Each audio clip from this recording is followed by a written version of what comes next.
മലയാളികളുടെ പ്രിയപ്പെട്ട ജാനകിയമ്മ കടന്നു പോകുന്നു.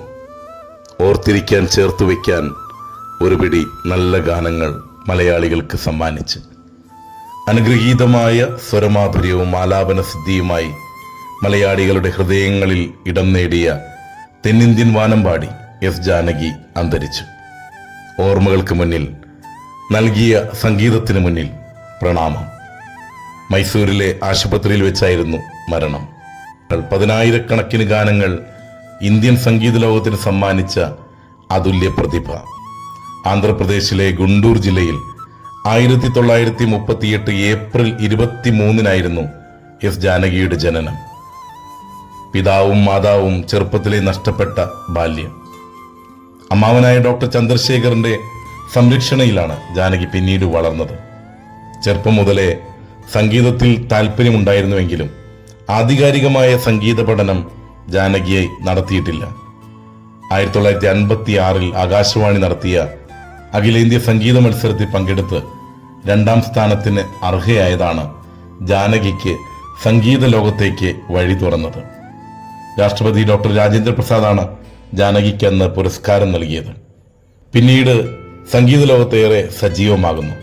മലയാളത്തിലെ ഒട്ടുമിക്ക സംഗീത സംവിധായകർക്ക് വേണ്ടിയും ജാനകിയമ്മ പാടിയിട്ടുണ്ടെങ്കിലും MS ബാബുരാജിന്റെ ഇണങ്ങളിലൂടെയാണ് ജാനകിയുടെ സ്വരമാധുര്യം മലയാളികൾക്ക് ഏറ്റവും അധികം അനുഭവവേദ്യമായത്. എത്രയോ സുന്ദരമായ ഗാനങ്ങളാണ് ജാനകിയമ്മ മലയാളികൾക്ക് സമ്മാനിച്ചത്.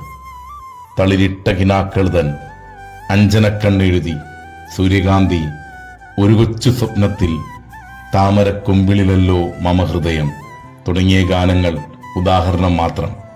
മഞ്ഞണിപ്പൂനിലാവിൽ, നിദ്രതൻ നീരാഴി, ഇന്നലെ നീയൊരു സുന്ദര രാഗമായൻ, സന്ധ്യയെ കണ്ണീരിലെന്തേ, ഉണരൂവേഗം നീ, ആ നിമിഷത്തിന്റെ നിർവൃതിയിൽ, ഇളം മഞ്ഞിൻ കുളിരുമായി, മാനത്തിൻ മുറ്റത്ത്, ചിരിക്കുമ്പോൾ കൂടെ ചിരിക്കാൻ, മഞ്ഞണിക്കൊമ്പിൽ. അങ്ങനെ എത്രയോ സുന്ദരമായ ഗാനങ്ങൾ. മലയാളികളുടെ സംഗീത ആസ്വാദന ലോകത്ത് ജാനകിയമ്മ ഒരു വാനമ്പാടിയെപ്പോലെ കൂടുകൂട്ടിയെന്ന് നിസ്സംശയം പറയുവാൻ സാധിക്കും. ദക്ഷിണേന്ത്യൻ ഭാഷകൾക്ക് പുറമെ ഹിന്ദി, ബംഗാളി, പഞ്ചാബി, ഒഡിയ, ഇംഗ്ലീഷ്, സംസ്കൃതം, കൊങ്ങിണി, തുളു, സൗരാഷ്ട്ര, ബഡഗ, സിംഹള, ജർമ്മൻ ഭാഷകളിലൊക്കെ ജാനകിയമ്മ പാടിയിട്ടുണ്ട്. അവാർഡുകളും പുരസ്കാരങ്ങളും അനുമോദനങ്ങളും ഒരുപാട് തേടിയെത്തിയ ഒരു ഗായികയായിരുന്നു എസ് ജാനകി. മികച്ച ഗായികയ്ക്കുള്ള ദേശീയ അവാർഡ് 4 തവണയാണ് എസ് ജാനകിക്ക് ലഭിച്ചത്. ഓപ്പോൾ എന്ന സിനിമയിലെ ഏറ്റുമാനൂർ അമ്പലത്തിൽ എന്ന് തുടങ്ങുന്ന പാട്ടാണ് 1981 ദേശീയ അവാർഡിന് ജാനകിയെ അർഹയാക്കിയത്. ഒരു തവണ തെലുങ്കുമാണ് അവർക്ക് ദേശീയ പുരസ്കാരം സമ്മാനിച്ചത്.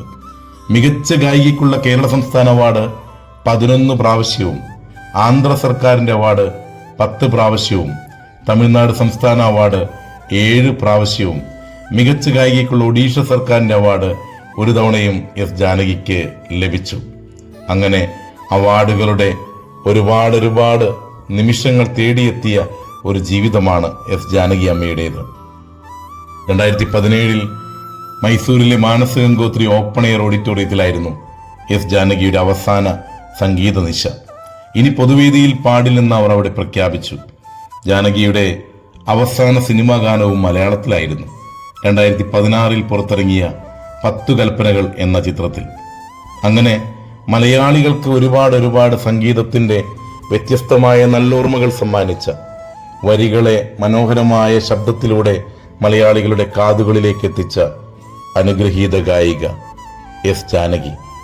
ജാനകി അമ്മയ്ക്ക് പ്രണാമം.